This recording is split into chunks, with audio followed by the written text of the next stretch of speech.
I feel like governments counterfeit money to with their enemies' economies. You know what I mean? Just hyperinflation and shit. You could see the Chinese trying to get in on this because they think like that. They think 500 years in the future. Like, how can we subtly America? They're doing with fentanyl. The Secret Service was founded in America because during the Civil War, the North was counterfeiting the South's money, the South was counterfeiting the North's money, and like 50% of all currency was fake back then. So Abraham Lincoln like set up the Secret Service to fight that, combat that. No. You know? Yeah.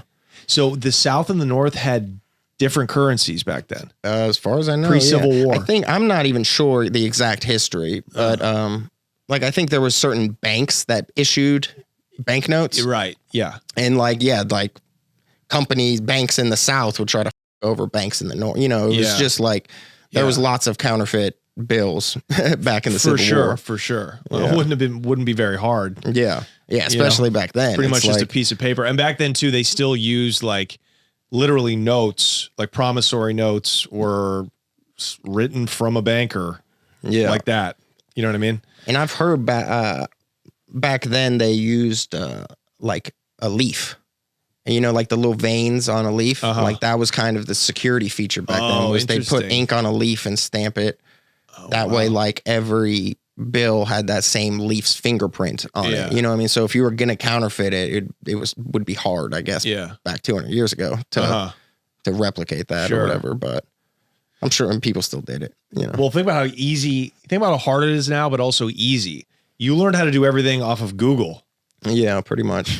Like I've read a few books, but yeah, the knowledge, well, it's really not. I mean, I definitely had to tweak things, but like the basic 101 knowledge is available out there. Yeah, no, but your brain is special. Like to even be able to like look at things logically, like, oh, this kind of toner or this kind of chemical compound makes the bill shiny. Yeah. Well, logically, then I'll figure out how to use a lacquer. Yeah. That works on wood and makes it shiny. I don't know. You have a scientist's mind, a chemist's mind, right? Where you're using experiments to isolate and get down to like the truth. It's a trial and error process. You know what I mean? But ultimately, like it was just knowledge that's available to anyone on the internet. Yeah. Crazy. And technology, like inkjet printers, digital printing is like crazy advanced now, especially in the past like 10 years. Like, I got, we can print guns now. Yeah, exactly. Like, 3D printing. I do that at Graphical Warehouse also. We got 3D printers and stuff. But dude, I bought a Canon Pro 100 for like $800, and it was like the resolution's phenomenal. You know what I mean? Like, so printers you can just buy retail at like Best Buy. Some of them you need to like kind of order online, but still with the internet, it's like anything's available. Like you could buy the Fly Island Ticular Lens film from a company in China, you know what I mean? Right. Like anything's available on the internet for the most part. What books did you read on it? Well, I read The Art of Making Money. You know, have you heard of Art Williams? No. He's this dude who basically counterfeited the 96 series back in like, I think it was like 2000 or something. He's from Chicago. He was like a big time counterfeiter. Really? Yeah. What is his story?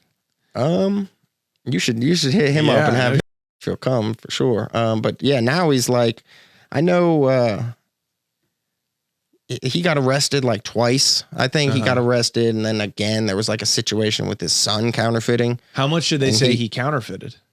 Oh, I'm not sure. I think he was at like 10 or 20 million, maybe. Crazy. I want to say. I mean, I don't know his whole story, so I don't. You know what I mean? I've read the book, but it was a long time ago. You think you could have been a millionaire if you hadn't been, spending all your money on drugs and I mean, this other stuff? You think you could have got rich pretty quick? Like if you had a couple more years on the street? Yeah. I I think so. Mm-hmm. I mean, I was making like 35 grand a week. You know what I mean? So yeah, no, that's $1 million a year business. Yeah.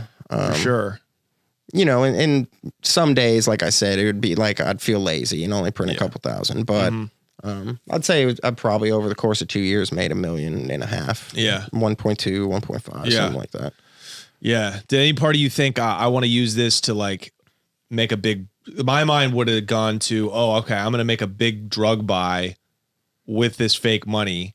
And then now I'm in the game selling drugs. I thought about that, but also it's kind of sketchy. You know, that's when people kill you. Right, you know what I mean? Right. If they find out the bills are fake. Yeah. So I more or less just gave the money to other drug dealers to do that. Right. You know what I mean? Right. Which, I mean, it probably could have been more profitable if I printed 20,000, bought a kilo of heroin, sold it in Knoxville for 100,000. Like, but that's a lot of danger. You know, drug charges are steep. Dude. Yeah. And that's a lot of danger. Yeah. You will get killed in a place like Tennessee. If somebody finds out you're ripping them off. Yeah. Yeah. For that amount. Will kill for sure. You. Yeah. And then like on that level, you really, if you're dealing heroin, like you got to carry a gun. Absolutely. Yeah.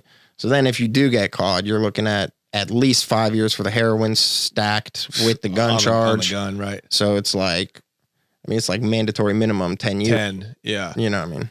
But you had a pistol on you. Yeah. When you were counterfeiting. Yeah. I mean, I kind of stopped carrying it because like I felt the heat, I guess you could say. And at that point I was kind of more concerned of the law than I was my safety, you know what I mean? Because I had a network of people that we did business. And so at first I'd carry a gun, but then, you know, I grew relationships with these people and business relationships. And it was more fearful of like the feds. Yeah. And I figured a gun would only complicate that situation. So it's like, I just sold the gun for like $500.